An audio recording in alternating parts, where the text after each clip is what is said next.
ಕಾಂಗ್ರೆಸ್ ಪ್ರಣಾಳಿಕೆಯನ್ನು ದೂಷಿಸುತ್ತಾ ಮೋದಿ ಏನ್ ಹೇಳಿದ್ರು ಅನ್ನೋದು ನಿಮಗೆ ಗೊತ್ತೇ ಇದೆ. ಕಾಂಗ್ರೆಸ್ ಪ್ರಣಾಳಿಕೆಯನ್ನು ಪ್ರಸ್ತಾಪ ಮಾಡಿದಂಥ ಮೋದಿ ಆಸ್ತಿಯನ್ನು ಸರ್ವೆ ಮಾಡಿ ಜನರ ಸೊತ್ತನ್ನು ವಸೂಲಿ ಮಾಡಿ ಅದನ್ನು ಕಾಂಗ್ರೆಸ್ ಮುಸ್ಲಿಮರಿಗೆ ಹಂಚಲಿದೆ ಅಂತ ಹೇಳಿದ್ರು ಮೋದಿ. ಹಿಂದೂ ಮಹಿಳೆಯರ, ಆದಿವಾಸಿ ಮಹಿಳೆಯರ ಚಿನ್ನ ಬೆಳ್ಳಿಯನ್ನೆಲ್ಲ ಕಾಂಗ್ರೆಸ್ ಮುಸ್ಲಿಮರಿಗೆ ಹಂಚಲಿದೆ ಅಂತ ಹೇಳಿದ್ರು. ನಿಮ್ಮ ಆಸ್ತಿಯನ್ನೆಲ್ಲ ಕಸಿದು ಯಾರಿಗೆ ಕೊಡಲಾಗುತ್ತೆ? ಯಾರಿಗೆ ಹೆಚ್ಚು ಮಕ್ಕಳಿದ್ದಾರೋ ಅವ್ರಿಗೆ ಕೊಡಲಾಗುತ್ತೆ, ನುಸುಳುಕೋರರಿಗೆ ಕೊಡಲಾಗುತ್ತೆ ಅನ್ನುವಂತಹ ವಿಕೃತ ಹೇಳಿಕೆ ಪ್ರಧಾನಿ ಮೋದಿಯಿಂದಲೇ ಬಂತು. ये कांग्रेस का मैनिफेस्टो कह रहा है कि वो माताओं बहनों का सोने का हिसाब करेंगे, उसकी जड़ती करेंगे, जानकारी लेंगे और फिर उस संपत्ति को बांट देंगे और उनको बांटेंगे जिनको मनमोहन सिंह जी की सरकार ने कहा था कि संपत्ति पर पहला अधिकार मुसलमानों का है. ಭಾರತವನ್ನ ಮದರ್ ಆಫ್ ಡೆಮಾಕ್ರಸಿ ಅಂತ ಹೇಳಿದ ವ್ಯಕ್ತಿನೇ, ಭಾರತವನ್ನ ಬಹುತ್ವದ ಮಾದರಿ ಅಂತ ಹೇಳಿದ ವ್ಯಕ್ತಿನೇ ಇಂಥದೊಂದು ಮಾತನ್ನು ಹೇಳಿದ್ದು ದೊಡ್ಡ ವಿಪರ್ಯಾಸ. ಈ ಹೇಳಿಕೆಯೊಂದಿಗೆ ಮೋದಿ ದ್ವೇಷ ಭಾಷಣ ಮಾಡುವಂತಹ ತನ್ನದೇ ಸಂಪುಟದ ಮಂತ್ರಿಗಳನ್ನು, ತನ್ನದೇ ಪರಿವಾರದ ದ್ವೇಷ ಭಾಷಣಕೋರರನ್ನ ಮೀರಿಸಿಬಿಟ್ರು. ಆದರೆ ಮೋದಿ ಹೇಳಿಕೆ ಎಷ್ಟೊಂದು ಸುಳ್ಳಿನಿಂದ ಕೂಡಿದೆ ಅನ್ನೋದನ್ನ ಗಮನಿಸಬೇಕು. ನ್ಯೂಸ್ ಲಾಂಡ್ರಿಯ ಶ್ರೀನಿವಾಸನ್ ಜೈನ್ ಅವರು ಮೋದಿ ಹೇಳಿಕೆಯಲ್ಲಿನ 4 ಅಂಶಗಳನ್ನ ವಿಕೃತಿ ಅಂತ ಹೇಳಿದ್ದಾರೆ.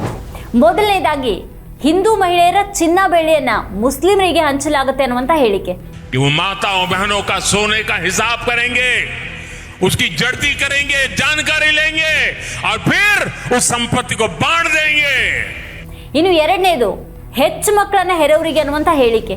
ये संपत्ति इकट्ठी करके किसको बांटेंगे? जिनके ज्यादा बच्चे हैं उनको बांटेंगे. 3 ನುಸುಳುಕೋರರು ಅನ್ನುವಂತ ಪದ. घुसपैठियों को बांटेंगे. 4 ದೇಶದ ಆಸ್ತಿಯನ್ನ ಮುಸ್ಲಿಮರಿಗೆ ಹಂಚೋದಾಗಿ ಮನಮೋಹನ್ ಸಿಂಗ್ ಹೇಳಿದ್ರು ಅನ್ನುವಂತ ಆರೋಪ. और उनको बांटेंगे जिनको मनमोहन सिंह जी की सरकार ने कहा था कि संपत्ति पर पहला अधिकार मुसलमानों का है. ಕಾಂಗ್ರೆಸ್ ನಿಜವಾಗಿಯೂ ತನ್ನ ಪ್ರಣಾಳಿಕೆಯಲ್ಲಿ ಹೇಳಿದ್ದೇನು, ವಾಸ್ತವ ಏನನ್ನೋದನ್ನು ಕಂಡುಕೊಳ್ಳೋದಿಕ್ಕೆ ದೇಶವ್ಯಾಪಿ ಸಾಮಾಜಿಕ, ಆರ್ಥಿಕ ಮತ್ತು ಜಾತಿ ಗಣತಿ ನಡೆಸಲಾಗುವುದು ಅಂತ ಅಷ್ಟೇ ಕಾಂಗ್ರೆಸ್ ಹೇಳಿರೋದು. ಮೋದಿ ಆರೋಪ ಮಾಡ್ತಾ ಇರೋ ಹಾಗೆ ಚಿನ್ನ ಬೆಳ್ಳಿ ಅಥವಾ ಆಸ್ತಿಯ ಉಲ್ಲೇಖನೇ ಅಲ್ಲಿಲ್ಲ. ಇನ್ನು ಅಲ್ಪಸಂಖ್ಯಾತರ ವಿಚಾರವಾಗಿ ಕಾಂಗ್ರೆಸ್ ಹೇಳಿರೋದು ಶಿಕ್ಷಣ, ಆರೋಗ್ಯ, ಸರ್ಕಾರಿ ಉದ್ಯೋಗ, ಕೌಶಲಾಭಿವೃದ್ಧಿ, ಕ್ರೀಡೆ ಮತ್ತು ಸಾಂಸ್ಕೃತಿಕ ಚಟುವಟಿಕೆಗಳಲ್ಲಿ ತಮ್ಮ ನ್ಯಾಯಯುತ ಅವಕಾಶಗಳನ್ನು ಅಲ್ಪಸಂಖ್ಯಾತರು ಯಾವ ತಾರತಮ್ಯಕ್ಕೆ ಎಡೆ ಇಲ್ಲದೆ ಪಡೆಯಲಿದ್ದಾರೆ ಅನ್ನೋದನ್ನ ಕಾಂಗ್ರೆಸ್ ತನ್ನ ಪ್ರಣಾಳಿಕೆಯಲ್ಲಿ ಖಚಿತಪಡಿಸಿದೆ. ಹೀಗಿರುವಾಗ ಹಿಂದೂ ಮಹಿಳೆಯರ ಚಿನ್ನ ಬೆಳ್ಳಿಯನ್ನ ಕಸಿದು ಕಾಂಗ್ರೆಸ್ ಮುಸ್ಲಿಮರಿಗೆ ಹಂಚಲಿದೆ ಅಂತ ಅದು ಹೇಗೆ ಮೋದಿ ಅವರು ಆರೋಪ ಮಾಡಿದ್ರು? ಯಾವ ಆಧಾರದಲ್ಲಿ ಇಷ್ಟು ದೊಡ್ಡ ಸುಳ್ಳನ್ನ ಹೇಳಿದ್ರು ಪ್ರಧಾನಿ ಮೋದಿ? ಇನ್ನು ಹೆಚ್ಚು ಮಕ್ಕಳನ್ನ ಹೆರುವವರು ಅನ್ನುವಂಥ ಮೋದಿ ಆರೋಪ ಮತ್ತೊಂದು ದೊಡ್ಡ ವಿಕೃತ ಮತ್ತು ತಪ್ಪು ಹೇಳಿಕೆ ಆಗಿದೆ ಅನ್ನೋದನ್ನ ಸರ್ಕಾರದ ಅಂಕಿಅಂಶಗಳೇ ಹೇಳ್ತಾ ಇವೆ. ಜನಸಂಖ್ಯಾ ದರ ಧರ್ಮದೊಂದಿಗೆ ಬೆಸೆದುಕೊಂಡಿಲ್ಲ ಅನ್ನೋದು ಸ್ಪಷ್ಟ, ಆದ್ರೆ ಅದು ಆರ್ಥಿಕತೆಯ ಜೊತೆಗೆ ಬೆಸೆದುಕೊಂಡಿದೆ. ಬಡ ರಾಜ್ಯಗಳಾದಂಥ ಬಿಹಾರ, ಉತ್ತರ ಪ್ರದೇಶಗಳಲ್ಲಿನ ಹಿಂದೂ ಮಹಿಳೆಯರ ಫರ್ಟಿಲಿಟಿ ದರ ತಮಿಳುನಾಡು, ಆಂಧ್ರದಂತಹ ಶ್ರೀಮಂತ ರಾಜ್ಯಗಳಲ್ಲಿನ ಮುಸ್ಲಿಂ ಮಹಿಳೆಯರಿಗಿಂತ ಹೆಚ್ಚಾಗಿದೆ. ಹಾಗಾದ್ರೆ ಮೋದಿ ವಿಕೃತ ಹೇಳಿಕೆಗೆ ಏನ್ ಅರ್ಥ ಇದೆ? ಇನ್ನು ನುಸುಳುಕೋರರು ಅನ್ನುವಂಥ ಆರೋಪ, ಅಕ್ರಮ ವಲಸಿಗರ ಬಗ್ಗೆ ತನ್ನ ಬಳಿ ಸರಿಯಾದಂಥ ಮಾಹಿತಿ ಇಲ್ಲ ಅನ್ನುವಂಥ ವಿಚಾರವನ್ನ ಸ್ವತಃ ಮೋದಿ ಸರ್ಕಾರನೇ ಒಂದಲ್ಲ ಹಲವು ಬಾರಿ ಹೇಳಿದೆ. ಸಂಸತ್ತಿನಲ್ಲಿ ಮೋದಿ ಸರ್ಕಾರ 16 ಬಾರಿ ಈ ವಿಚಾರವನ್ನೇ ಹೇಳಿದೆ. ದೇಶದಲ್ಲಿನ ಅಕ್ರಮ ವಲಸಿಗರ ಸಂಖ್ಯೆ ಎಷ್ಟು ಅನ್ನುವಂಥ ವಿಚಾರ ಕೂಡ ಸರ್ಕಾರಕ್ಕೆ ಗೊತ್ತಿಲ್ಲ. ಹೀಗಿರುವಾಗ ಒಂದು ನಿರ್ದಿಷ್ಟ ಸಮುದಾಯವನ್ನ ನುಸುಳುಕೋರರು ಅಂತ ಮೋದಿ ಹೇಗೆ, ಯಾವ ಆಧಾರದಲ್ಲಿ ಅವಹೇಳನ ಮಾಡ್ತಾರೆ? ಕಾಂಗ್ರೆಸ್ ಪ್ರಣಾಳಿಕೆ ಬಗ್ಗೆ ಇಂಥದ್ದೊಂದು ಮಹಾ ಸುಳ್ಳು ಹೇಳುವಂತಹ ಮೋದಿ ಇದ್ದಕ್ಕಿದ್ದ ಹಾಗೆ ಅಲ್ಲಿ ಮನಮೋಹನ್ ಸಿಂಗ್ ಅವರು ಹೇಳಿದ್ದನ್ನು ಕೂಡ ಸೇರಿಸ್ತಾರೆ.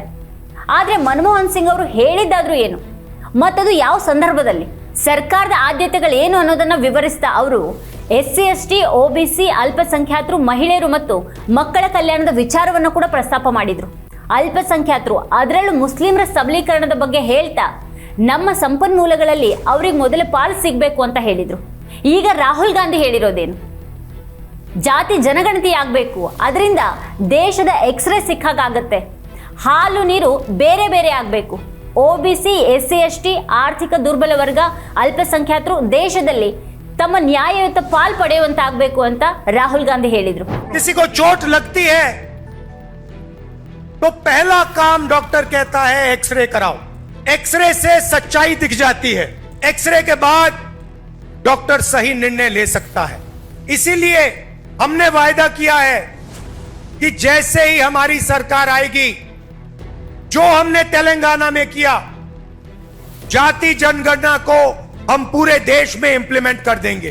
देश का एक्सरे कर देंगे, दूध का दूध, पानी का पानी हो जाएगा।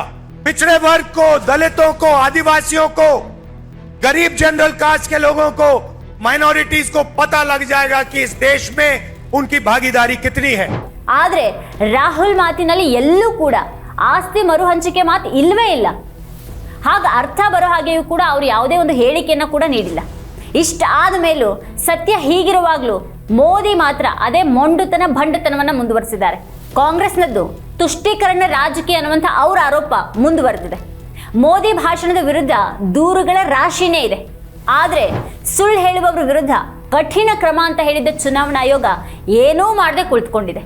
ಸತ್ಯ ಯಾವುದು ಸುಳ್ಳು ಯಾವುದು ಅನ್ನೋದೇ ಜನರಿಗೆ ಗೊತ್ತಾಗದ ಹಾಗೆ ಮೋದಿ ಸುಳ್ಳುಗಳ ಆಟ ನಡೆದೇ ಇದೆ. ಮೋದಿ ಹೀಗೆ ಸತತ ಸುಳ್ಳುಗಳನ್ನು ಹೇಳ್ತಾ ಇದ್ರು ಕೂಡ ಮುಖ್ಯವಾಹಿನಿಯ ಮಾಧ್ಯಮಗಳು ಅವರನ್ನ ಪ್ರಶ್ನೆ ಮಾಡ್ತಾ ಇಲ್ಲ. ಚುನಾವಣಾ ಆಯೋಗ ಅವರಿಗೆ ನೋಟಿಸ್ ಕಳಿಸ್ತಾ ಇಲ್ಲ. ಅವ್ರ ವಿರುದ್ಧ ಯಾವುದೇ ಕ್ರಮವನ್ನು ಕೂಡ ತೆಗೆದುಕೊಳ್ತಾ ಇಲ್ಲ. ಕನಿಷ್ಠ ಒಂದು ಎಚ್ಚರಿಕೆಯನ್ನು ಕೂಡ ಕೊಡಲಿಲ್ಲ. ಮದರ್ ಆಫ್ ಡೆಮಾಕ್ರಸಿ ಅಂತ ಹೇಳುವ, ವಿವಿಧತೆಯ ಬಗ್ಗೆಯೂ ಕೂಡ ಮಾತನಾಡುವ, ದೇಶದಲ್ಲಿ ಧಾರ್ಮಿಕ ತಾರತಮ್ಯ ಇಲ್ಲವೇ ಇಲ್ಲ ಅಂತ ಹೇಳುವ ಮೋದಿ ಒಂದೇ ಒಂದು ವಿಕೃತ ಹೇಳಿಕೆಯ ಮೂಲಕ ತಮ್ಮ ಅಸಲಿ ರೂಪವನ್ನು ತೋರಿಸಿದ್ದಾರೆ. ಪ್ರಜಾಸತ್ತೆಯ ನಾಶಕ್ಕೆ ಹಾತೊರಿತಾ ಇರುವವರ ಆತರದಂತೆ ಅವರ ಈ ಆಕ್ರಮಣಶೀಲತೆ ಕಾಣಿಸ್ತೊಡಗಿದೆ. ಇದೇ ಈ ಹೊತ್ತಿನ ಸ್ಪೆಷಲ್. ನೋಡ್ತಾ ಇರಿ ವಾರ್ತಾಭಾರತಿ. ನೀವಿನ್ನು ವಾರ್ತಾಭಾರತಿ ಯೂಟ್ಯೂಬ್ ಚಾನಲ್ಗೆ ಸಬ್ಸ್ಕ್ರೈಬ್ ಆಗಿಲ್ಲ ಅಂದರೆ ಈ ಕೂಡಲೇ ಸಬ್ಸ್ಕ್ರೈಬ್ ಆಗಿ, ಹಾಗೆಲ್ಲೇ ಪಕ್ಕದಲ್ಲಿರುವ ಬೆಲ್ ಐಕಾನ್ ಪ್ರೆಸ್ ಮಾಡಿ.